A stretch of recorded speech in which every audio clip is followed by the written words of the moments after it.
Fair warning, there will be spoilers in this video going forward, so if you haven't played the game, be sure to do so before we proceed, and if you did, then welcome, and I hope you enjoy the ride. Cheers! Okay, hopefully it's a positive thing. Nice, it's a positive outcome, superb. Assist the shipbuilder, we've done so. Let's try to leave. Oh, Lem and Mina, worker and daughter. Alright, let's see what they have to say. From the walkway, the sidereal horizon looks impossibly vast, a landscape of plating and frames. All along her flanks, torches flicker, drones maneuver, archlights glint. The sense of scale of industry is both stunning and strangely unsettling. Aww. Ah. You must be working really, really hard for your daughter. Shipyard worker and his daughter. Lem and Mina. She's quite beautiful, I think. You tend to see a figure a little way down the walkway, leaning at the railing. He is thin, ragged, his work gear poorly fitting and loose. Torches of the sidereal horizon flicker in his eyes as he turns to you. Lem! He leans back from the rail, revealing a child standing beside him, staring out at the ship. This is Mina, he adds with a smile.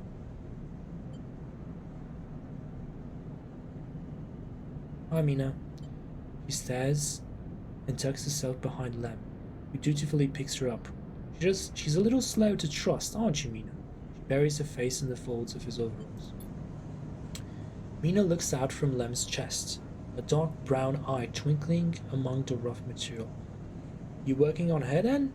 Lem asks eagerly, gesturing up to the vast ship, or just admiring. He shifts Mina's weight to his other arm.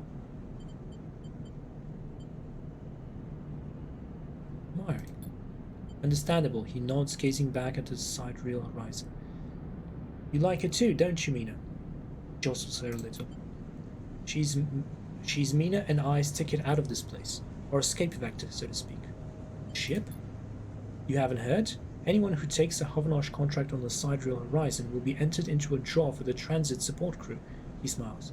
We won't get to sleep the journey through, but a couple of decades of service will be nothing for me and Mina if it means landfall on a new world. Is it support? Someone needs to stay awake to keep the thing running.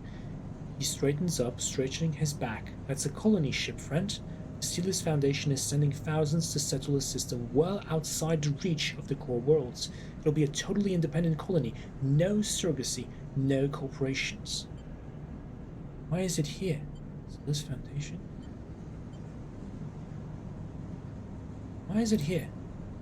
Why build it here, you mean? He grins. Don't ask me. I know as much as Mina about that. He ruffles Mina's hair thoughtfully. I suppose many corporations weren't too happy about breaking with the idea of surrogacy, setting up somewhere without it feeding back to the core. Maybe Celis got locked out of the corporate shipyards and had to go begging for somewhere to set up. Homeless, just like Mina and me. Mina responds by pushing his hand away. Daddy! She whispers, food! Pulling an exaggerated grumpy face. She glances furtively at you and she plays with a set of dog tags that hang from Lem's neck. I'm just chatting a little, Meanie. Give Daddy a second. He turns back to you and you suddenly notice how tired he looks. I'm not on the Havanage crew yet, but I'll work my way in.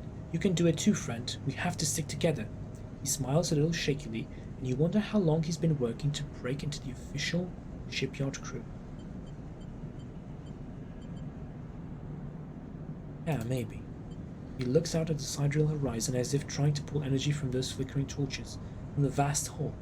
You've got to hold out, okay? You aren't quite sure if he is talking to you. That's how it works. While he stares out, Mina catches your eye curiously. Agree, Mina? She straightens up and meets your eye. Daddy loves me. She says it stubbornly, daring you to question her. Len smiles and lifts Mina. That's it. Hold on. He smiles sheepishly at you. We are just a couple of softies, isn't that right, Mina? He sets her down, standing by his side. And she clings to his leg. Gotta go feed this one. He pats her back. Maybe, see you on a shift, huh? Definitely. He turns and they walk down the walkway, away from the shipyard. You see them talking, and then a moment later, Mina turns around and stops. See you, robot. So apparently we're a robot now. Apologies for that. We are a robot. Her shout echoes down the walkway and then flashes you a parting smile before running to catch up with Lem. You watched him a little before you turn back to the impossible scale of the sidereal horizon and check it out. Nice, a new drive. Up the map. We have so many drives. It's insane. Each shift, a crowd of would-be workers gather outside the shipyard, each of them clinging to a 4-digit number printed on the receipt paper. These are their assignment numbers, and you are either called for a shift or you aren't. As you arrive, the crowd is relentless, and chatter rumbles through the lines. Those who, like you, have graduated to the work teams, shifts are guaranteed. Having just walked out of a meeting with a supervisor where you were praised for your efforts, you feel the glow of a job well done. Yet you can't help but feel empathy for those huddled as you pass, waiting for their numbers to come up. You keep your head down as you leave the shipyard, feeling a little guilty as you do. Hey sleeper, wait up! Lem's voice trembles as he shouts above the rumble of the crowd, and you turn to see him pushing through, Mina crying in his arms. Lem! Good to see you, friend. He is breathing hard after shouldering through the waiting workers. You made a work team, good for you! He tries to catch his breath, stroking Mina's hair as he does. Shh, baby, give me a second here. He smiles weakly at you as he comforts her, and her cries start to fade. Out of the crowd, he sets Mina down by his side, shiny streaks down both of her cheeks. As he does, you see he is clutching an assignment number on a crumpled piece of paper.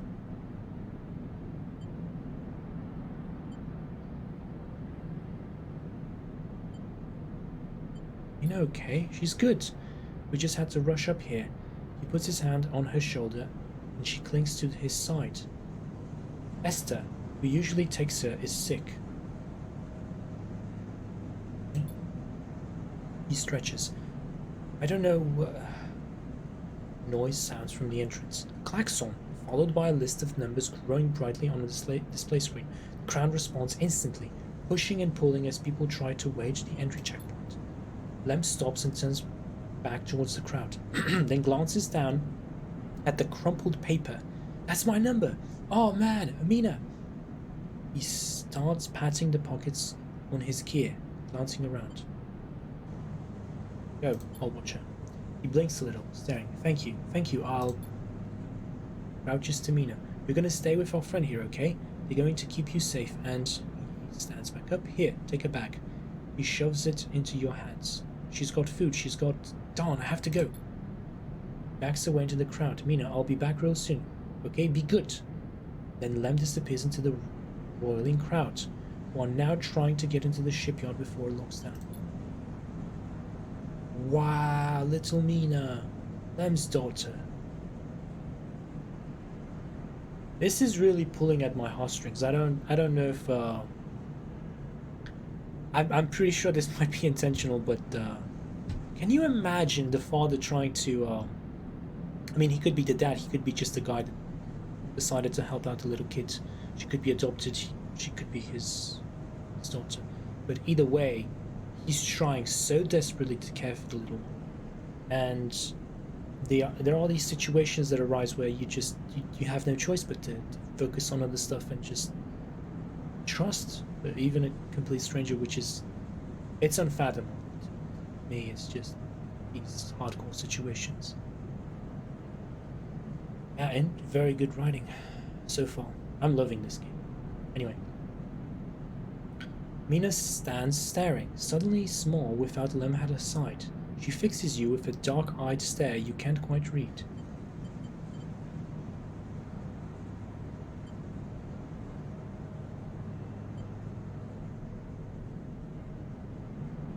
Hey, Mina. She holds the stare, unmoving. The two parallel tear tracks still glint on her cheeks. You okay, Mina? She sniffs and looks down from the bag. Stay silent. Mina glances at her feet and shuffles them a little. Okay, let's look in the bag. I don't know why we're looking in the bag, but okay. You unlatch the top of the bag and see a few metal containers, fashioned from scrap components. A battered slate sits on top, blinking a low battery warning, and tucked beside it is a ragged rabbit, hand sewn. Take the rabbit. You pull the rabbit out of the bag, its long limbs waggling as you do. Mina goes to jump and grab it, but holds herself back. She stands and hugs herself, eyes on the rabbit. What's the name? Mina turns away and looks at the entrance to the shipyard. This isn't going well. Give her the rabbit. You hold the rabbit out and Mina snatches it from your hand. She hugs it tightly without looking away from you. Bun Bun! That's Bun Bun. Right, she says, staring you down, ferocious despite her size. Hi, Bun Bun. You move a little closer as you speak, closing the gap. He doesn't speak, she says. She looks at you suspiciously, but her face softens a little. She waggles Bun Bun in front of you and then walks him up your arm and onto your shoulder where he sits. She pokes your arm a couple of times. Are you really a robot?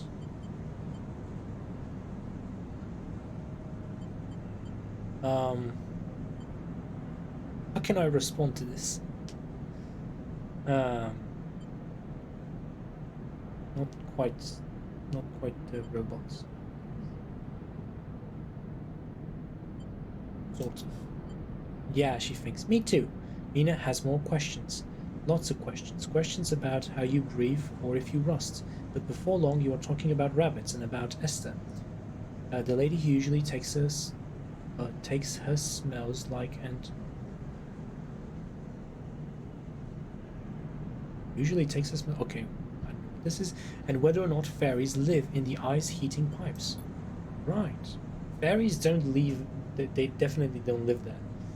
But then again, that is a good question. How could you tell the story to the little kid if you're living in this particular place? Yeah, you pass the time like this, sitting side by side on the floor of the walkway as others pass by, sometimes talking, sometimes drawing on the slate, sometimes playing with Bun Bun, the rabbit. And this is how Lem finds you, just as both of you are starting to yawn. He is dirty and tired, but Mina leaps up his legs and into his arms as he stumbles backwards. You two get on okay? He asks, trying to keep Mina from climbing onto his shoulders. More than okay. Mina shoots you a smile from Lem's arms, her suspicion gone. Well, looks like Meanie can be nice. He pokes her in the ribs, and she squeals in delight. Thank you, friend. I mean it. He gives you a warm white smile. I owe you. Look, he glances around. It seems like Esther, the lady who usually watches her, is going to be out for a spell. If you ever have some time, I'd really appreciate you coming down to our place in the low end. Grins sheepishly. If you have time. But now I have to take this one to eat. He plays at biting Mina, and she giggles in response. This is so nice. This is so nice. Yeah, I'm gonna try to help these two. I have a lot of people that I have to help, and how do you take the time to help everyone? I hope I manage to complete all of their arcs. I really do. See you, sleeper. He waves and they stumble off the corridor, drawing gazes from passing spaces as Mina's laughter echoes down the corridor and squeals. Wow. An additional drive. Interesting. It's risky, but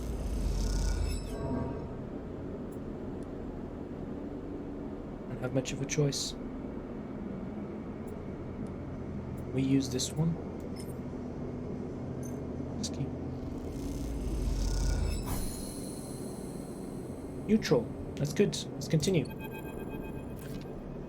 He's asleep, whispers Lem, creeping back out of the unit's tiny bedroom, sliding the door shut as he does. Shipyard worker. Yeah, he's trying really hard.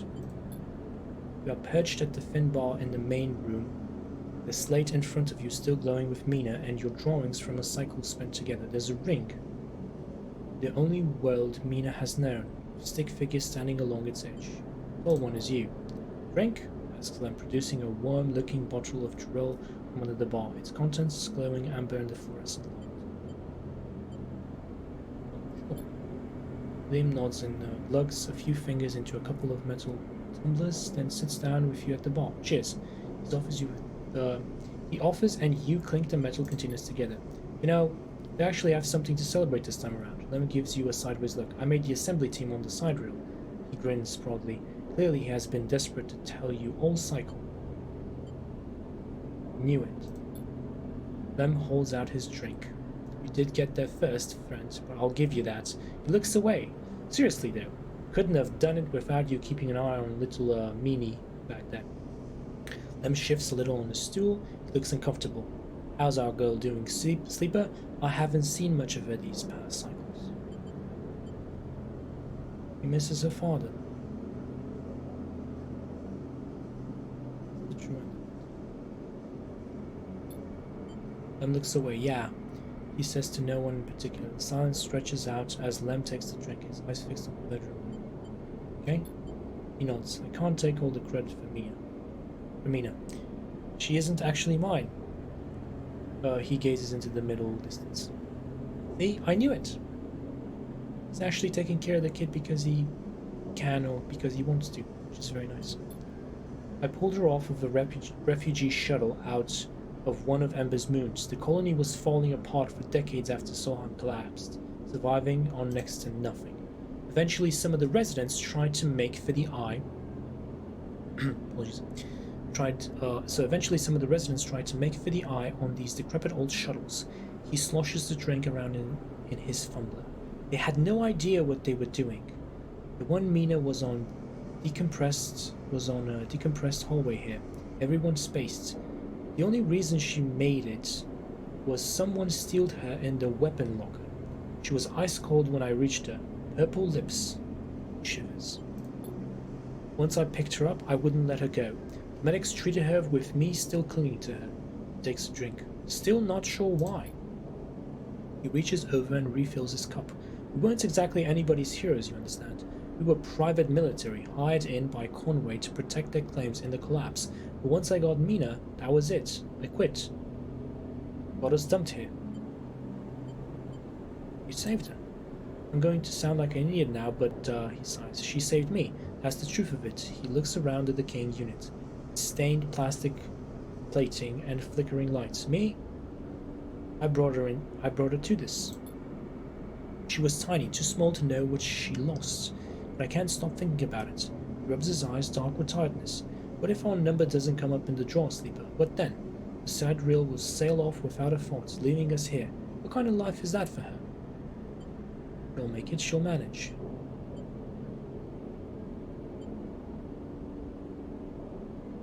You'll make it. Sorry, I know you don't have it any better. He looks at his cup and pushes it away down the bar. It's a celebration, right? Both of us on the team now. Both of us in with a chance. Together. That's right, we hold on together. Imagine all three of us riding the surreal horizon out of here, to a new world. He looks into his glass for a moment. I think I drank this too fast. He laughs. I do too. Lem stands and starts to clear the glasses into the auto wash. I need some sleep, friend. See you around. Alright then. He catches your shoulder as you turn to leave. Thank you, Sleeper. I mean it, for the both of us. He pats your shoulder and you slip out into the dark of the walkway, with thoughts of little Mina in your mind. Okay. Come on. Neutral. All good, let's continue. Your crew slowly filters out the shipyard locker room, the bubbling chatter reducing with each group that leaves. There is excitement in the air. Havenar's just made an announcement. The assembly teams are done. Sat on the locker room bench, you feel the side reel out there, its hulking mass now intimately familiar to you. Over the past cycles, you have watched it grow, be assembled. You have walked through its veins and welded its bones. Now it is ready for the final stage. It will go to testing now, then enter a final process of sealing and resealing, checking and rechecking before it is deemed suitable for its generational trip. But for now, your work is done. You can't help but be proud. Cough interrupts your thoughts. It's Lem, changing out of his gear work. Mina nowhere to be seen. He smiles. She'll be ready soon. Where's Mina? You two are fast friends, huh? She's been watched at home. Now I'm on the work team. I can afford a bit more help. He corrects himself. Was on the work team, I mean. We are all out of a job now. He quickly adds, not that I'm complaining. He comes to sit beside you on the bench.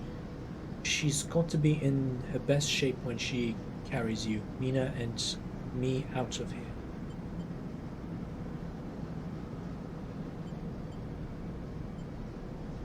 Confident? He smiles apologetically. Why not? I figure I'm due for a lucky turn by now. He rubs his hands nervously. No use in wondering what if, until the draw anyway, and there's a few cycles till then. Lem is right, but the odds seem unlikely anyway. How many are working in the shipyard? Hundreds? Or thousands? You've certainly seen more faces than you can count pass through. And are the Silas Foundation even going to keep their promise? Out here on the Eye, you get the sense that no one will hold them to it.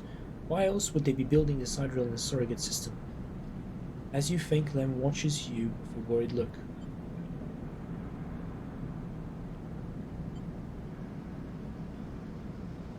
Tell me about Silas. Foundation, he thinks. I'm not sure I know much more than you. I hear they have a planet in mind for the sidereal, something temperate and habitable. I think they are run by some rich folk from the core, people interested in doing things different. Different? How? Lem looks into space. Well, I guess they don't like the way the core runs things. All these surrogate systems like this one, feeding resources into the silos. It's a pyramid of sorts, and we are the bottom layer. I guess Celis wants to change that. I doubt it. I'd rather keep my mind on the prize, so to speak. I don't much care what they are for or against, as long as they can help us get out of here, he sighs. You ever been in a thunderstorm, Sleeper? A really big one.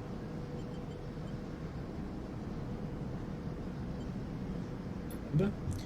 Lem shoots you with a worried look for a moment. It's something else, he smiles. The sound, the smell, the rain hammering down, the whole sky stretched out, bruised, rolling, and huge.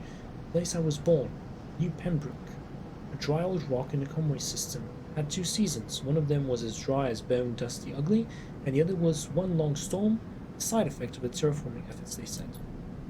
Rain used to rattle off the roofs like bullets. It washed the dust away, turned the streets to rivers. It'd sing us to sleep and wake us in the morning. We'd wait half a year just to see it again.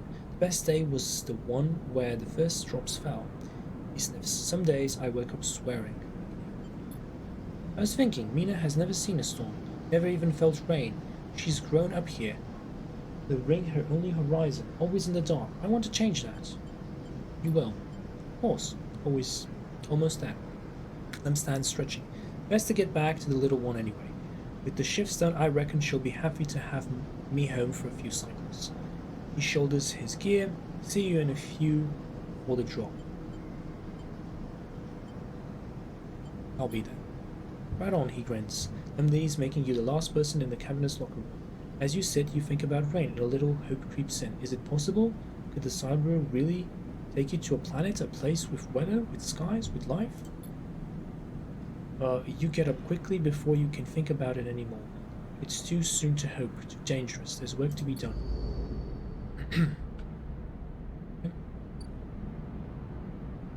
Sidereal horizon. You have to wait. I think that they're going to be going, but we are not going to be going. So that's just that. That's it. We're ready. Is it ready? Lem and Mina. Yes. See what happened. The crowds have already gathered by the time you get to the shipyard, and you recognize faces among them. People have worked around alongside on the sidereal. The intervening cycles have turned their excitement to anxiety, and few of them smile at you. Instead, the nervous energy of the crowds fill the space, creating a feedback loop of growing tension. You pick out Lem and Mina and work your way to them, pushing through the crowd. He silently raises his eyebrows at you. His anxious obvious, but Mina flashes you a huge smile, unaware of the tension. Robot! She calls out, reaching out to you. Hug her. She gracefully accepts your hug, leaning against your chest, and Lem smiles, seemingly glad to share the weight of Mina for a moment. Quite a turnout, huh? Lem glances around, pulling Mina close. I don't think patience is one of the crowd's strengths. The sound of an argument towards the back catches your and Lem's attention. He is putting it lightly. His place seems set to explode. This isn't good. Lem doesn't dare answer, but the look in his eyes suggests he agrees. This is Asta Enghart, the Sealist Foundation. The announcement echoes from speakers at the shipyard entrance and sounds quiet. I'm sorry I can't be there to meet you all, and thank you on behalf of Sentry Celis for the work you have done on Sidereal Horizon. Most of the crowd stains to see Asta's face, but the small display shows only a ghostly white figure, smudged and unclear. This is going to be good.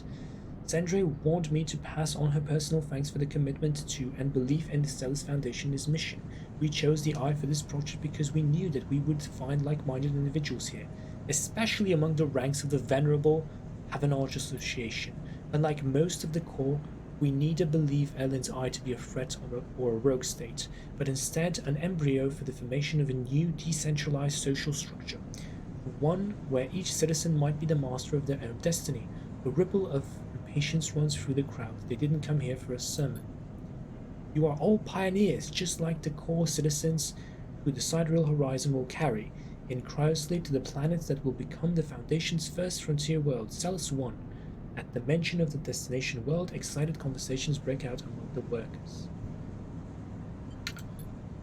There, our citizens will be able to create their own innovative bottom-up economic order, aligned with the principles set down by Centra Celis herself: freedom, resilience, and self-sustenance.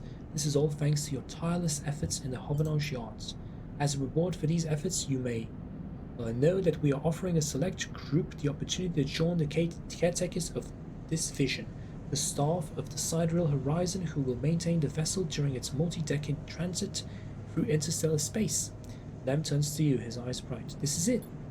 This draw has been performed at random by the central AIs of the Foundation and is final and binding. Please note, only licensed contractors of the Foundation are eligible for this draw. You know you have all been eagerly awaiting this day, and without further delay, I will now read the seller's identification number, those chosen for the great honor. Murmur runs through the crowd. Seller's identification numbers, licensed contractors, you have never even heard the terms mentioned. Is this something you were supposed to be assigned? He glanced at Lem, but his eyes are fixed forwards, wide and shimmering. All around you people are speaking in hushed tones like a rising wave. Asta starts reading out sequences of numbers and letters, and panic begins to set in. No one seems to know what is happening. Somewhere near the front of the crowd, someone shouts in celebration. Everyone pushes forward. Lem? You turn to see Lem still staring forward. Mina is scared now. As the shouts start, Daddy? Someone throws something at the entrance and it rattles against the shipyard doors. You see for the first time Havanage security stood on either side, scared, arguing between themselves. You feel the anger rising in the crowd.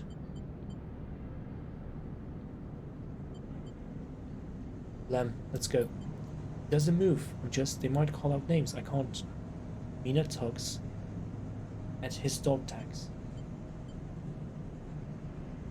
Not happening. Lem blinks rapidly and then turns to you. He opens and closes his mouth and looks down at Mina. He sees the fear in her eyes and understands.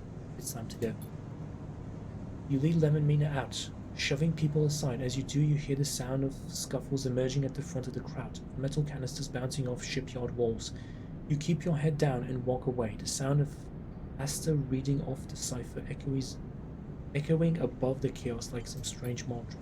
When you turn to Lem, there are tear tracks running down his cheeks, and Mina is sniffing in his pocket. You feel the sadness rising in you too. They screwed you, screwed all of you. You were never even on the list. The feeling is as unpleasant as it is familiar. You stare ahead into the tunnel as the security sirens sound out, a signal for the coming violence. Drive failed. New drive. The new drive. Castor. Curious data fields. ramshackle residential district. You cross between two walls of units, one for the cavernous streets at the center of the low end. The pressurized bridge is full of the clack of Tavla, shouts of children, the roar of air filters. Castor. Hello there. Low end data fence. Sleeper. You turn to see a man sitting at a Tavla table alone, somehow untouched by the hustle and bustle of the people around. He gestures at the stool on the opposite side of the table. Sit. You sit at a metal stool and you start setting the board with counters, or at least the filter caps low ends typically use in their place. Castor, he says by way of introduction, looking over his glasses. Night or day? He asks, gesturing at the caps, crudely. Night. He nods. The black counters are already on your side. So let's begin. You both take a plastic die each, pitted and worn, and roll to determine who starts. Castor rolls a 6, you 4. I lead. He smiles and begins to move his first cap precisely along the board. Lay pauses back and forth between you, the dice changing hands as the caps spread along the board. As it does, Castor speaks, eyes not leaving the caps. It is unusual to see a sleeper on the eye.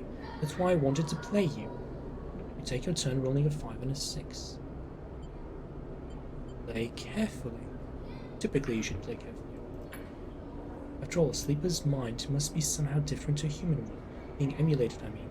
As Castor talks, you build up a wall of caps, stacking them safely across the board. Progress is slow, but you remain unexposed.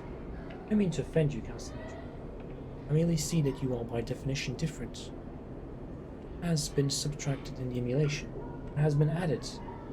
He slides a single cap onto an open point, a risk and an opportunity.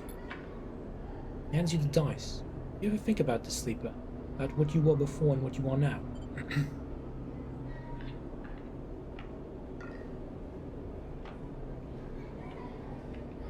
Always. You roll a double 1 and solidify your wall. Castor whistles. A holding game. Commendable. You can be brave to build from what came before. He rolls a dice and leaps your wall in a single move, but we cannot idle too long, sleeper. The slower we move, the slower we are caught. Past you is not just an idea concept for you. It is a living, breathing person. He looks up over his glasses, his eyes bright and wide. You split from them like a shadow splitting from its cast. They may be sleeping now, yes, but one day they will awake and carry on with their lives unaware of your fate, no matter what yours is. He hands you the dice smiling. You are a branch severed from the main trunk, an offshoot who refuses to die, so to speak. You roll again under pressure now, trying to slip your caps out from under Castor's before he solidifies control of the game. So what I'm curious about is how you see yourself in all this, Castor. What does this tangle of truths make you? Riven. Castor laughs. That much is obvious, sleeper. I see it in your eyes. You are eager to make this all count for something. Castor looks away. There are the glass of the crowded units on all sides. But driven towards what? He starts removing caps, his home board now full. Is there an end there? Or just endurance? Try a few more rolls attempting to get back into the game, but Castor clears his home board with a sense of the inevitable. He has known he was winning for a while. I feel I may have pushed too far. He slides another cap from the board. I apologize. My curiosity has a habit of getting the better of me. You roll to return cap to the board, but all the spaces are blocked. Castor claps his hands apologetically. You play well, really. Your weakness is not your game. He smiles warmly. You have much to learn. We have much to learn from each other. He slides his glasses back, up his nose, and sits back. I feel we could share knowledge, ideas, perhaps even data. His eyes glint with the last words. To our mutual benefit. He slides his final cap from the board. It's over. He's won. We'll see. Please, I don't want to make you uncomfortable. He holds up his palm. My intention is to only help you endure here. And if I am, feed my curiosities. And if I'm able, feed my curiosities. The game is over. You notice the bustle of the walkaway once more. The call of the children, the deliveries, the arguments, the reconciliations. They wash over you as you stand and leave. Castor nodding goodbyes as you do.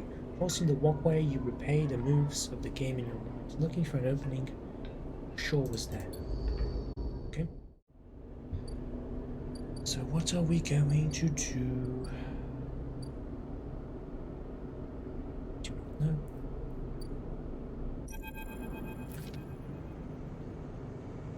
There's no answer when you buzz Lem's unit, but the door is open. You push the door and find Mina sitting in the middle of the floor, playing with Bun Bun. Hi, Mina. Hi, Robot, says Mina sullenly, waving Bun Bun's paw without looking up. Who's Daddy? Mina doesn't respond. She walks Bun Bun across the floor, narrating quietly to herself. Look around the unit is a mess. Dishes and glasses on the side, some of Mina's clothes piled up in a corner. Mina is sitting by her bag, which is spilled out across the floor. Her drawing slate, cracked and dark.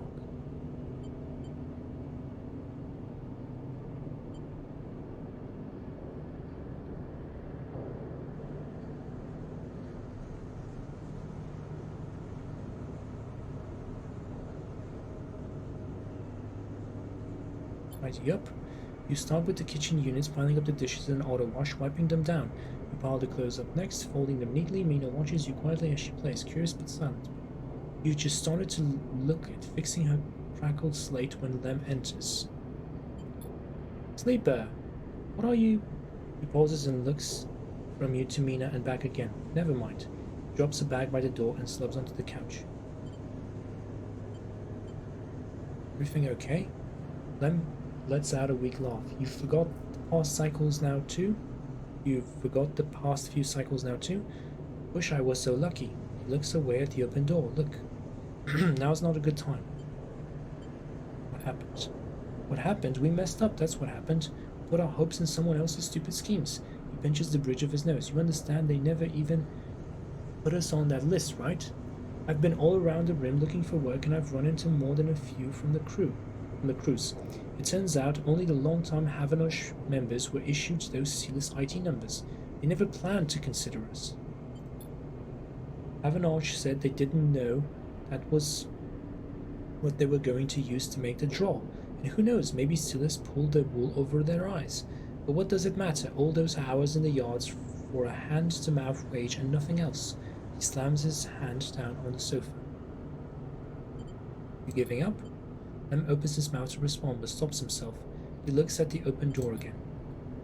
They are moving to the side reel up the hub now, you know, he says without meeting her eye. That's where it'll depart from.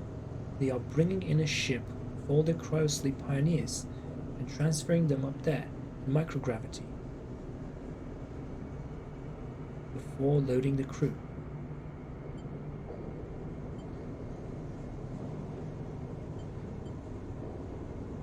You could sneak aboard, steal a ticket. You could sneak aboard. You think they are just going to let people on board? The security they'll have has to be impossible. He looks over at Mina. Look, we'll be fine. We've always been. I just need a little time, he says. I had a heart set on that trip, is all. Mina comes over and climbs into his lap. He smiles. What if I got you on board? I missed you these past few cycles. I missed that optimism. Lem strokes Mina's hair. Look, you want to go up to the hub and ask around, be my guest. I can't get up there with Mina down here. I'm sure the side rail will bring in a crowd. Be careful, that kind of thing always attracts scammers and thieves. You find any way on board, you take it. You need to get help there? Ask me. But for now, me and Meanie here are sticking on the eye. She looks up at him and smiles.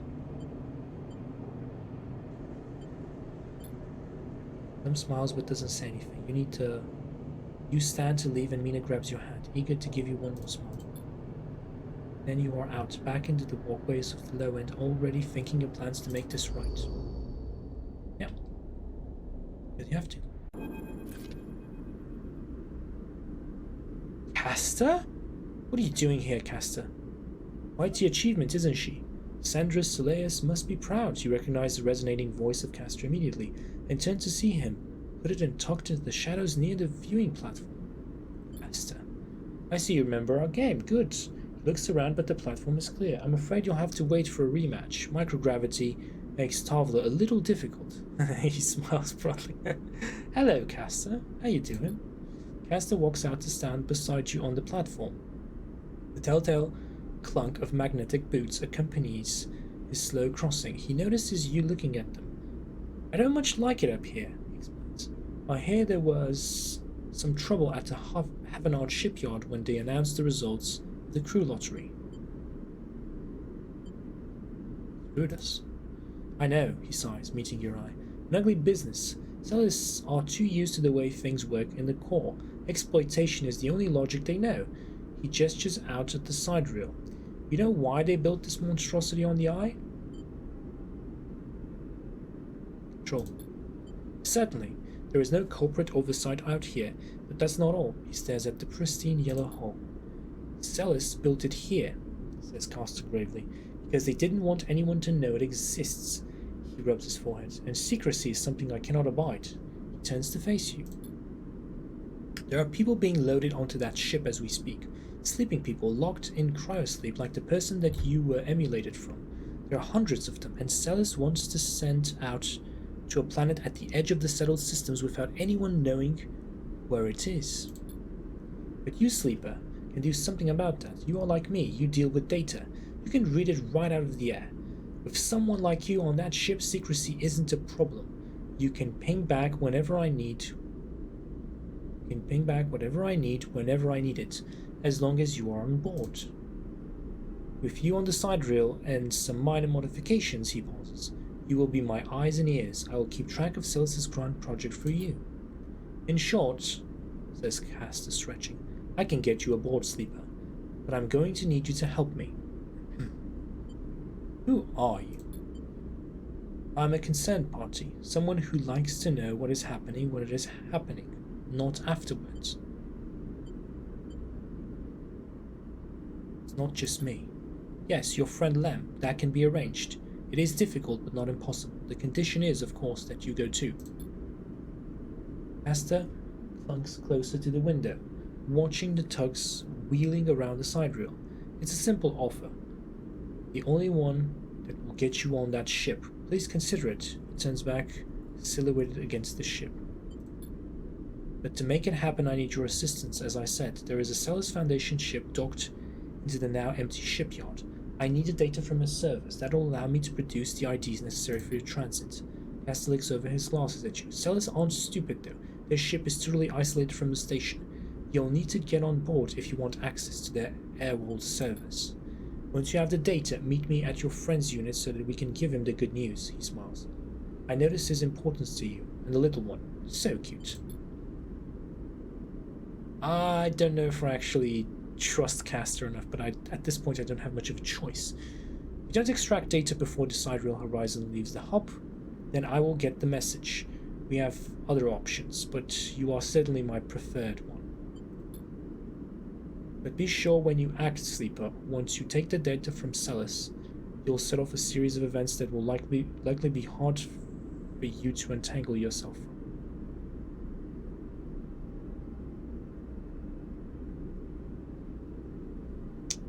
Right. By the way, I recommend you stop asking around up here. You are bringing a lot of attention to yourself. Castor glances around, as if to emphasize his point. There are only a handful of cycles until departure, Sleeper. Make your decision. With that, Castor marches back off the platform, the sound of his mag boots fading away, leaving you to contemplate the sidereal horizon and the part it may play in your future. Let's talk to Castor and see what he has to say. When you arrive at Lem and Mina's unit, Castor is already waiting outside, leaning beside the door. Forgive me, Sleeper, but Sellers is already buzzing with news of the breach. I was expecting you. Will this work? Don't worry, the breach cannot be traced to the specific IDs I'm about to create. Castor reaches into a pocket and produces a sleek green and white hand terminal. The data, please. It over. You hand over a drive with the data, and Castor fishes around for a converter cable to hook it up. He slots it into the terminal, and after some wiring, a set of 2 transparent films marked with numeric sequences are produced.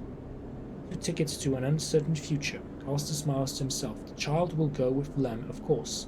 He pockets them. These are yours, but first, he holds out a white cube, your side of the deal. What is it? Something to help us make use of you. He passes you the square, and you rest it in your palm, a small, white, perfect cube.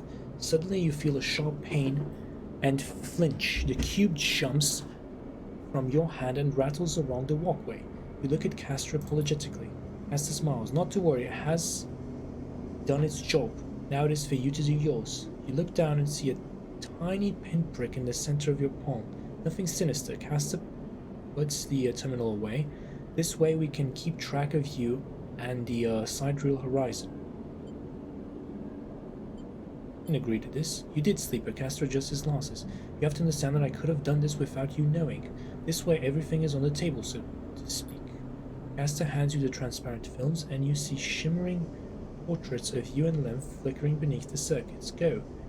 Give them the good news, and he reaches across the and buzzes the unit.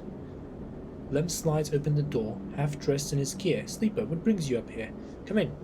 He beckons you inside. You look to the side expecting to see Castor, but the wall is empty.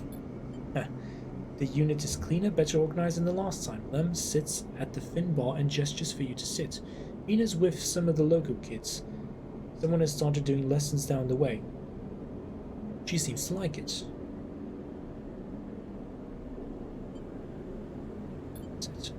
You sit at the bar. What's up, Sleeper? Good time?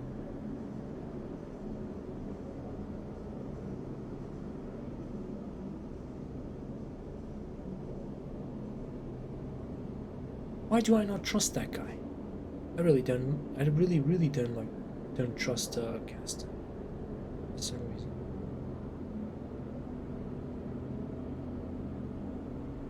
I think he's full of it. Play for time. You look around the unit, you look at Lem. He looks better, softer, more full of life. It's as if a weight has been lifted from his shoulders. You think of Mina a few units down. Learning with other children, you falter. Is the sidereal horizon better than this? Lem starts to look a little nervous. You in trouble? Debt?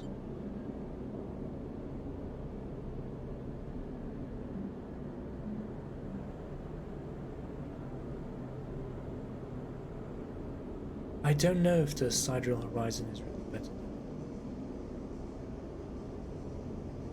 this particular situation. Really don't know. Really don't know.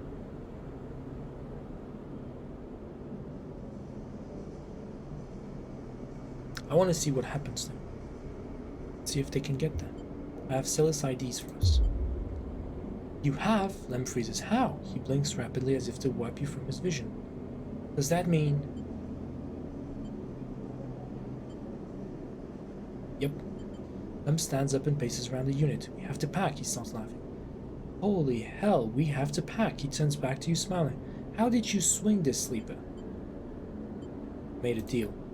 What a deal? Color me impressed. You show him the ID films and he whistles at the portraits. Impressive stuff. He pats you on the shoulder. You should stay until Mina gets home. You can tell her together.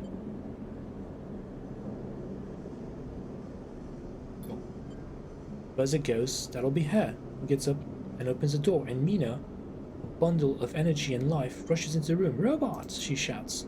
Lem picks her up. Mina, you won't believe what they brought us. You flash her the passes, and she looks confused. We are going away after all, Meanie. He lifts her up above her head and on that big, beautiful ship. Mina screams and Len laughs. He puts Mina down, and she runs over to you and hugs your legs. I love you, robots, she says quietly. So only you can hear. And a while later, when you leave, you don't even think to check for Castor by the door until it's too late. You stop and turn, halfway down the hallway, but there's nothing there. Even the little white cube is gone. So you keep walking, back through the low end, deep in thoughts, excited and scared all at once. The running game. Done. Okay, let's see what happened with Lem and Mina. This is the part that I've been really eagerly awaiting. Are we gonna get out? Highly doubt that. Are they gonna get out? That is the question. Shipyard worker and his daughter, Lem and Mina. Mina's having fun. Mina's definitely. There is a crowd, but you spot Lem and Mina immediately as you enter the dock.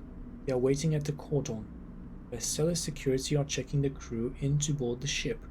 Those that manage to get up to the hub are crowded near the entrance, but even they know their chance of getting on board long gone. Lem spots you among the crowd. Sleeper, we are here. You are standing beside a bag which looks to carry all the possessions they have. It is small enough to be carried in one hand. Hi, Mina. Mina is vibrating with excitement. She seems strangely at home in microgravity, but then you remember that she has spent her whole life in space. Hi, robot. You hand over the Celis ID film to Lem, keeping your word. He turns it back and forth in the light. Where did your friend even get this picture, Sleeper? Looks like my old one-way ID. What? You look, and the shimmering, a younger Lem stares out of the film, harder and clean-cut. I spoke to the guard here. He nods to the white and green-clad security officer. They'll be doing orientation and role assignment on board. Sounds like we're going to be working under the core crew. Kind of like an intern. He laughs. What do you think, Meanie? Am I too old to be an intern? Following Lem's leads, you inspect your ID.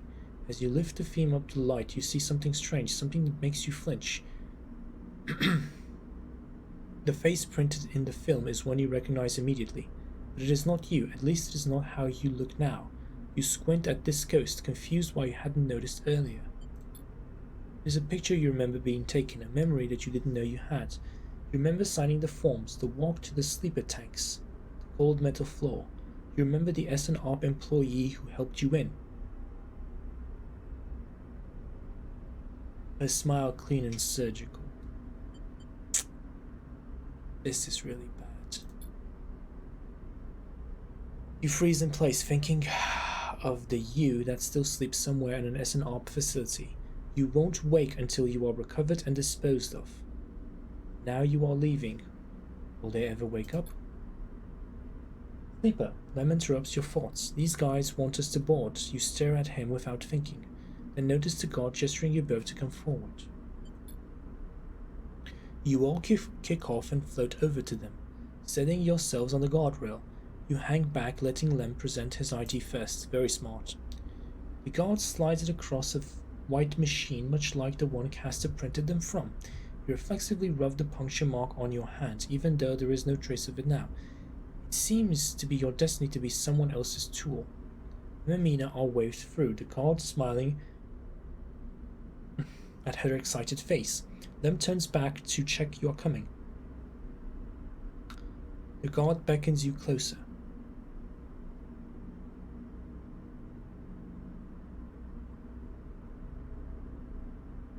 I have no interest in going.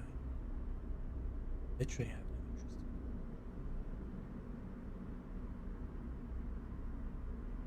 Lem and Mina are nice, but I'm not interested in going in space. Wait for a moment. You need to wait for a moment. This is all happening too fast, changing too much. There are so many questions you have, so many threads to catch hold of. And yet here you are, boarding a ship to who knows where on a journey that will take decades. Reconsider. Is this really what you want? How will you even survive? You suddenly feel dizzy, unsettled. You can make out the concerned look on Lem's face and you hold back. God gestures again, Mina's eyes looking back at you, and so bright in the starlight. The eye. Can't do it. You can't get on this ship. You turn away quickly, trying not to look at Lem, to look at Mina, to meet their eyes. You turn away and kick off hard from the guardrail. When you reach the far wall, you turn back.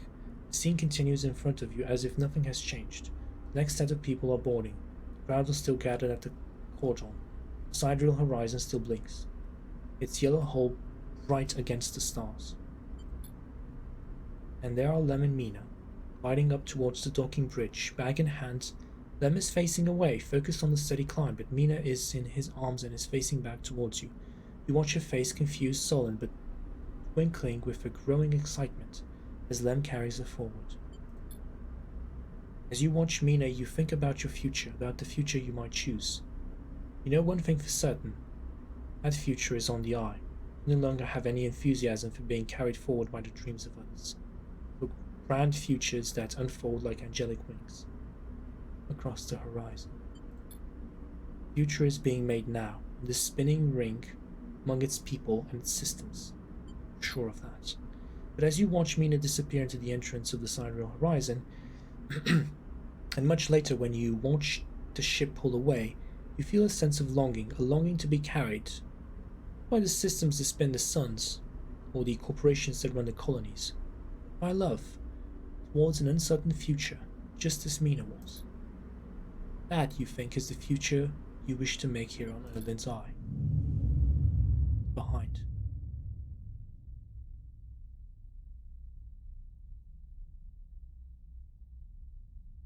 That was the end? Okay.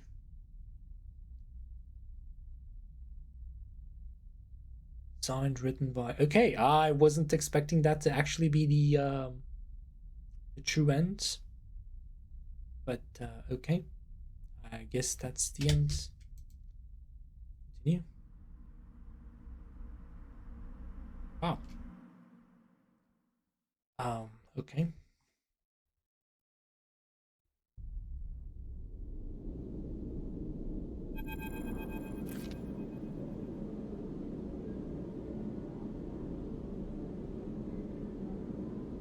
How was that the end of the... How was that the end of the game? I don't really, I don't really... Was that really the end of the game? I'm confused now. Okay. Let's talk to Castor. Yes, this is bad. A strange choice. Castor stands beside you at the rail, watching the pinpricks of light from the sidereal horizon's drives disappear. But perhaps not unexpected. You turn to look, and Castor's beaming at you with an unsettling warmth. Aren't you angry? About what? He squeezes your shoulder. I only wish for you to exercise that strong drive of yours. If it happens to align with my own, then that is pleasing to me, but if it does not, I cannot punish you. About the side rail, Castor looks out at the stars. I will do my best to follow its progress, he pauses. Celis itself is of more concern. Sandri Celis has taken a step back from the public eye. It seems some internal struggles are playing out within the pristine halls, Castor sighs, but I doubt core politics are of much concern to you. Castor moves down along the rail. The eye, though, that seems to be your primary concern, am I right? No plan to leave. It's my home. I have unfinished business.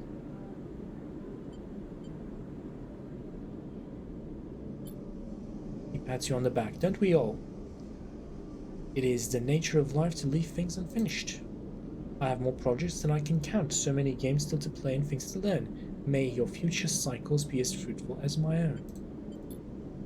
Castor turns and starts to clunk away in his mag boots. I will be keeping an eye on you, if you don't mind, sleeper. He waves as he walks. My curiosity remains piqued. Once he leaves, you stay a little longer at the rail, watching the stars. Imagine the look on Mina's face when she sees Celis 1 for the first time. Imagining the excitement when she first touches its soil. The joy when she first stands outside in the rain, laughing. These images, though, they will not happen for a decade. What will carry you through this cycle, and perhaps the next cycle too. If you enjoyed the video, be sure to like and subscribe. Thank you.